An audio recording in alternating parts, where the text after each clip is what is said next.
Thanks, Doug. I understand we have a question over here. Thanks, Courtney.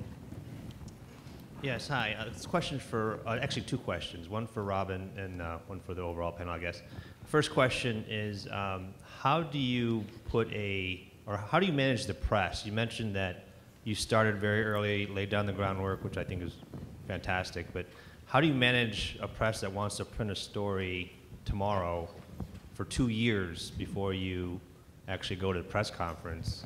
That's the first question. Second question is, what was the monetary cost of closing these schools down? Well, actually, in terms of the press, it was, we had to wait on them.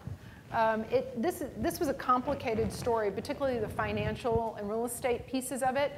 And they really wanted to make sure that they had parents and teachers they could talk with. Often, someone would talk with the reporter, or a parent would talk with a reporter, or a teacher, and wouldn't want their name being used. And the reporter would feel that unless they had a source to cite, they felt like they couldn't move forward with the story. Eventually they did. Eventually they moved forward with it. But ours was more getting them to hurry up and get it published.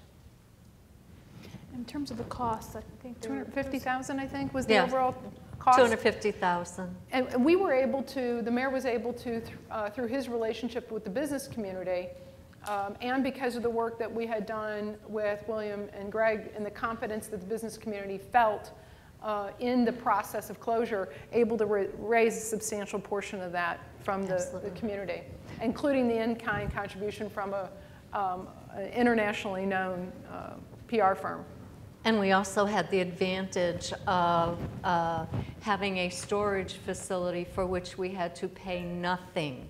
And we had over $2 million worth of property and curriculum materials from the schools that needed to be stored until it was determined where they were redistributed. But we were able to store it at the Missouri School of the Blind, which was perfect because there were lots of vacant classrooms that we could use for storage, and it is a state-owned building. So that really saved us a great deal of money. I'm going to add to that, though. In our situation in Kansas City, that was not the case. We had to absorb the costs of storage. We had to absorb costs for records, taking care of records, and all of those sorts of things. And they're estimating that just the closure costs for that were close to $500,000, about $500K. Yeah, I'll just add, I know there's an article, I think just 2 days ago, that said the cost was $250, but half of it was raised from private dollars, but the other half came from the State Department of Ed. Is that correct? Right. The State Department was involved in this. Right. Right. And I think the comment you made earlier was that 150 does not seem like a lot, but for a department that doesn't have a budget of anything, that is a tremendous burden. We have a question over here. Hi, Danielle North from the Detroit Public Schools Office of Charter Schools.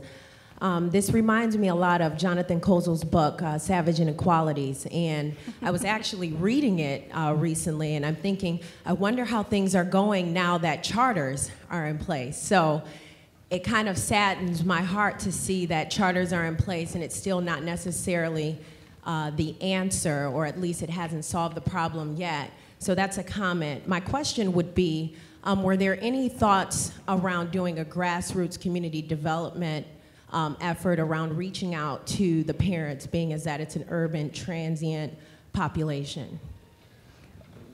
There were some efforts reaching out to parents in more of a grassroots manner.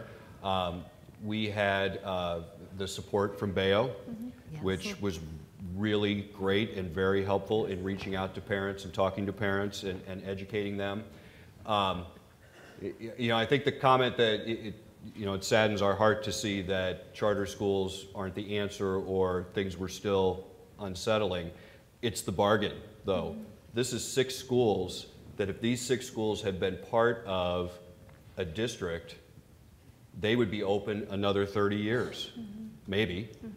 And so these are 6 schools that, yes, it is incredibly sad that these children lost so much time, but we did, this group did, the community did what needed to be done, which was, you had the autonomy to operate a charter school, you didn't handle the accountability, you didn't deliver the performance, and so now we need to open that space for other choices for families. So I think we have to look at it that way, that at times closure is a good thing. And it's not because we want to see kids displaced and we want to see families upset, but we are putting an end to poor performance, and that's what kids need. I do think that it's important too to see that timing is everything, and in this case we closed before we had capacity, but since the mayor has been involved in charter schools since 2007, we've opened 18 new high-quality schools. We believe will be high-quality schools. And we open them almost all with kindergarten first or only a couple of grades. So right now, today in St. Louis, there's about 2,500, 3,000 children in these new schools. And if we don't even open up another school, there'll be 5,500 in the next 4 or 5 years. So there's a pathway to quality. The timing, the intersection point just wasn't there yet in St. Louis. Great. Do we have another question? Thanks. This question is for Douglas. You mentioned one of the things that you'd like to do in the future is prevent low-quality schools from opening in the first place. And one of the things that we found is that in the application process, things can look beautiful on paper, but your gut says, oh, goodness, this is not going to go well. So in an objective process where you're really measuring what you see on paper and hear in interviews, what are you looking for? What tells you it's going to be a low-quality school? And how do you kind of maneuver through what really should be kind of a rubric that you're scaling to remain totally objective? I think that's there's a much longer answer in how do you determine quality, and I'm not to say that we've all figured that out completely, but I think one, you need to have your standards of quality identified. That's not the solution in itself, but you have to be able to say this is the benchmark. This is what we're looking at. The application itself, you're right. You can put anything on paper. And it's amazing sometimes what's put on paper, and you think you have an opportunity to put anything on paper, and this is what you put. But you really need to make sure that you're vetting those applications and you're doing your due diligence around that. And that you're pushing back on that group to improve and improve, and you push that group to a point where they either say, this is just so bloomin' hard, we give up, okay, bye, or they actually get it together and they actually develop something of quality. And the other thing you need to do is you really need to engage with that group.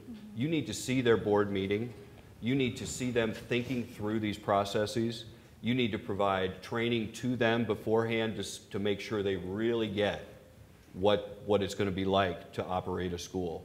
Because the number of groups that open and after that first, great grand opening realize, wait a minute, toilets are going to overflow and roofs have to be repaired and kids aren't going to show up for school and supplies aren't going to, you have to be able to address those things. Yep. So I'm going to follow up on that because this experience was such a huge lesson learned for us. We have moved to a request for application process, which many in the room use, but it's a 3-step process. They have to pass with criteria a first brush look at the application, but the second part is an in-depth interview with that board that's been formed, and if there's an operating company involved, in-depth interviews with that operating company. And then it moves to a 3rd step where we actually align with the standards and we thoroughly vet that application before it goes to the state board. And that will be the process that we'll be using from this point forward. That is not how we got into this first situation, and that was truly a lesson learned on really watching things up front. We're going to take our last question, but I want to answer that last question as well. Having been on the side of authorizer as a person who's been an applicant for a school, I cannot emphasize enough the resources that NACSA provides. The team and the staff here have been through this, they've done it, and I think the shame on us is not borrowing, stealing from folks who have already gone through it. So you are not alone. There are folks in this room who have been in your shoes, and I think the answer is we know what to do. do. It's really about sometimes capacity, but it's also about just picking up the phone or sending an email to make sure you're getting access to the support to make good decisions. So with that, our last question of the day, and then we do have the plenary session as a follow-up. Good morning. Dwight Bernard, Miami-Dade County Public Schools. I have a question. The panel alluded to the fact that the management of the school was, dare I say, incompetent. So my question is, did any of the school's management rise to the level of criminality? And if so, what can be done about it at this point now that the school is closed? Well, actually, I think there is an investigation ongoing on one individual. Part of our communication effort out of our office was to meet with the management company, boards when we could find them, and the sponsor on a regular basis, letting them know what our intention was.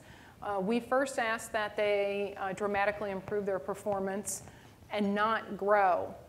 Neither one of those took place. They actually opened another school as we were going through this process, believe it or not. And through the reporter's investigation, found that one of the regional managers, or the regional manager, actually took money from the management, from a developer that was helping with their real estate issues. So that's actually been under investigation, and so is the developer. I would also say, in the case of us, there were numerous legal issues. Nothing was explored at a criminal level, but there were certainly contractual issues that came into play, and I really got to know a lot about attorneys. A lot. Great. Well, will you please give a round of applause for our audience, for our panelists, for being candid. And with that, there is a plenary session immediately following where if you have more specific questions, they will gladly share.